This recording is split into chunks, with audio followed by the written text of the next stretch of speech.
जय श्री राम। आज हम सुनेंगे मंगलवार के दिन सुने जाने वाली मंगलदेव और हनुमान जी की एक पौराणिक कथा। आइए कथा की शुरुआत करते हैं। व्यास जी ने कहा, एक बार नैमिषारण्य नेतृत्व में 80,000 मुनि एकत्र होकर पुराणों के ज्ञाता श्री सूत जी से पूछने लगे, हे महामुने, आपने हमें अनेक पुराणों की कथाएं सुनाई हैं। अब आप कृपा करके हमें ऐसा व्रत और कथा बताइए जिसके करने से संतान की प्राप्ति हो तथा मनुष्य को रोग, शोक, अग्नि, सर्व दुख आदि का भय दूर हो, क्योंकि कलयुग में सभी जीवों की आयु बहुत कम है। फिर इस पर उन्हें रोग, चिंता के कष्ट लगे रहेंगे, तो फिर वह श्री हरि के चरणों में अपना ध्यान कैसे लगा सकेंगे। श्री सूत जी बोले, हे मुनियों, आपने लोक कल्याण के लिए बहुत ही उत्तम बात पूछी है। एक बार युधिष्ठिर ने भगवान श्री कृष्ण से लोक कल्याण के लिए यही प्रश्न किया था। तब भगवान श्री कृष्ण और युधिष्ठिर का संवाद तुम्हारे सामने कहता हूँ, ध्यान देकर सुनो। एक समय पांडवों की सभा में श्री कृष्ण जी बैठे हुए थे। तब युधिष्ठिर ने भगवान श्री कृष्ण से प्रश्न किया, हे प्रभु नंदानंद गोविंद, आपने मेरे लिए अनेक कथाएं सुनाई हैं। आज आप कृपा करके ऐसा व्रत या कथा सुनाइए जिसके करने से मनुष्य को रोग, चिंता का भय समाप्त हो और उनको पुत्र की प्राप्ति हो। हे प्रभु, बिना पुत्र के जीवन व्यर्थ है। पुत्र के बिना मनुष्य नरकगामी हो जाता है। पुत्र के बिना मनुष्य पितृ ऋण से छुटकारा नहीं पा सकता और ना ही उनका पुत्रंग नाम नरक से उद्धार हो सकता है। अतः पुत्रदायक व्रत बतलाइए। श्री कृष्ण भगवान बोले, हे राजन, मैं एक प्राचीन इतिहास सुनाता हूँ, आप उसे ध्यानपूर्वक सुनो। कुंडलपुर नामक एक नगर था। उसमें नंदा नामक एक ब्राह्मण रहता था। भगवान की कृपा से उसके पास सब कुछ था, फिर भी वह दुखी था। इसका कारण यह था कि ब्राह्मण की स्त्री सुनंदा के कोई संतान न थी। सुनंदा पतिव्रता थी, भक्ति पूर्वक भी श्री हनुमान जी की आराधना किया करती थी। मंगलवार के दिन व्रत करके अंत में भोजन बनाकर हनुमान जी का भोग लगाने के बाद स्वयं भोजन करती थी।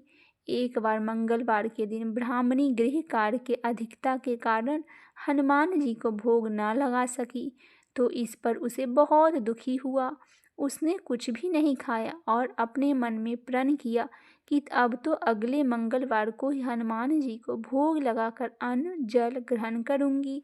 ब्राह्मणी सुनंदा प्रतिदिन भोजन बनाती, श्रद्धापूर्वक पति को खिलाती, परंतु स्वयं भोजन नहीं करती और मन ही मन श्री हनुमान जी की आराधना करती थी। इसी प्रकार 6 दिन गुजर गए और ब्राह्मणी सुनंदा अपने निश्चय के अनुसार भूखी प्यासी निराहार रही। अगले मंगलवार को ब्राह्मणी सुनंदा प्रातः काल ही बेहोश होकर गिर पड़ी। ब्राह्मणी सुनंदा की इस असीम भक्ति के प्रभाव से श्री हनुमान जी बहुत प्रसन्न हुए और प्रकट होकर बोले, सुनंदा, मैं तेरी भक्ति से बहुत प्रसन्न हूँ, तू उठ और वर मांग। सुनंदा अपने आराध्य देव श्री हनुमान जी को देखकर आनंद की अधिकता से विह्वल हो उठी। श्री हनुमान जी के चरणों में गिरकर बोली, हे प्रभु, मेरी कोई संतान नहीं है, कृपा करके मुझे संतान प्राप्ति का आशीर्वाद दे, आपकी अति कृपा होगी। श्री हनुमान जी बोले, तेरी इच्छा पूर्ण होगी, तेरी एक कन्या पैदा होंगी, उसके अष्टांग प्रतिदिन सोना दिया करेंगे। इस प्रकार कहकर श्री महावीर जी अंतर्ध्यान हो गए। ब्राह्मणी सुनंदा बहुत हर्षित हुई और सभी समाचार अपने पति से कहा। ब्राह्मण देव कन्या का वरदान सुनकर कुछ दुखी हुए, परंतु सोना मिलने की बात सुनी तो बहुत प्रसन्न हुए और विचार किया कि ऐसी कन्या के साथ मेरी निर्धनता भी समाप्त हो जाएगी। श्री हनुमान जी की कृपा से वह ब्राह्मणी गर्भवती हुई और 10वें महीने में उसे बहुत ही सुंदर पुत्री प्राप्त हुई। यह बच्ची अपने पिता के घर में ठीक उसी तरह बढ़ने लगी जिस प्रकार शुक्ल पक्ष का चंद्रमा बढ़ रहा हो। 10वें दिन ब्राह्मण ने उस बालिका का नामकरण संस्कार करवाया।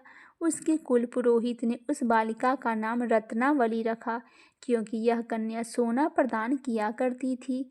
इस कन्या ने पूर्व जन्म में बड़े ही विधान से मंगल देव का व्रत किया था। रत्नावली का अष्टांग बहुत ही सोना देता था। उस सोने से नंदा ब्राह्मण बहुत धनवान हो गया।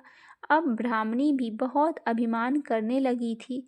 समय बीत रहा था। अब रत्नावली 10 वर्ष की हो चुकी थी।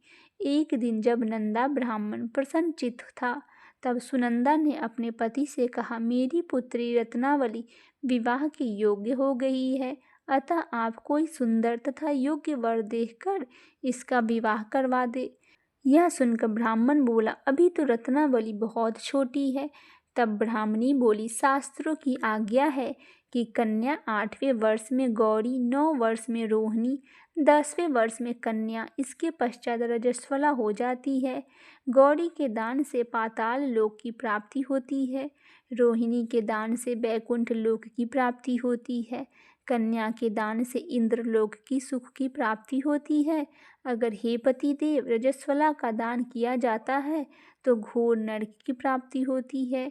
इस पर ब्राह्मण बोला, अभी तो रत्नावली मात्र 10 ही वर्ष की है और मैंने तो 16-16 साल की कन्याओं के विवाह करवाए हैं, अभी जल्दी क्या है। तब ब्राह्मणी सुनंदा बोली, आपको तो लोभ अधिक हो गया है। शास्त्रों में कहा गया है कि माता पिता और बड़ा भाई रजस्वला कन्या को देखते हैं तो अवश्य नरकगामी हो जाते हैं।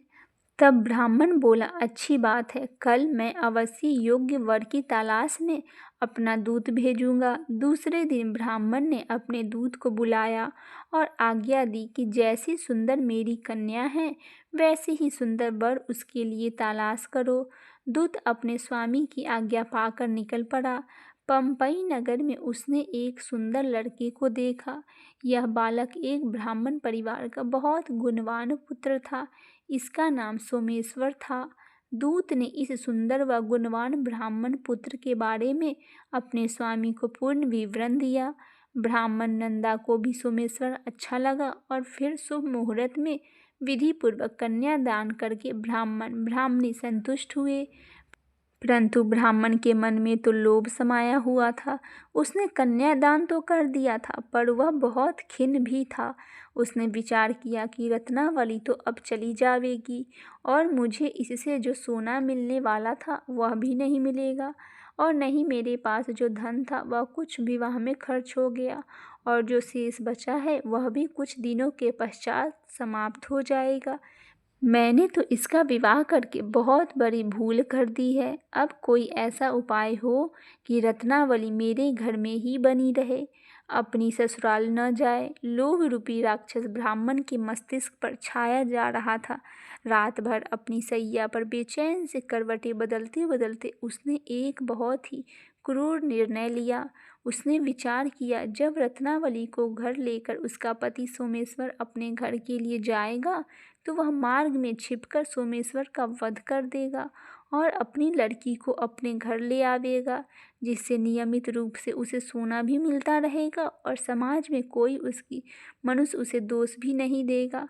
प्रातः काल हुआ तो नंदा और सुनंदा ने अपने जमाई तथा लड़की को बहुत सारा धन देकर विदा किया। सोमेश्वर अपनी पत्नी रत्नावली को लेकर ससुराल से अपने घर की तरफ चल दिया। ब्राह्मण नंदा महालोभ के वशीभूत हो चुका था, अपनी मति खो चुका था।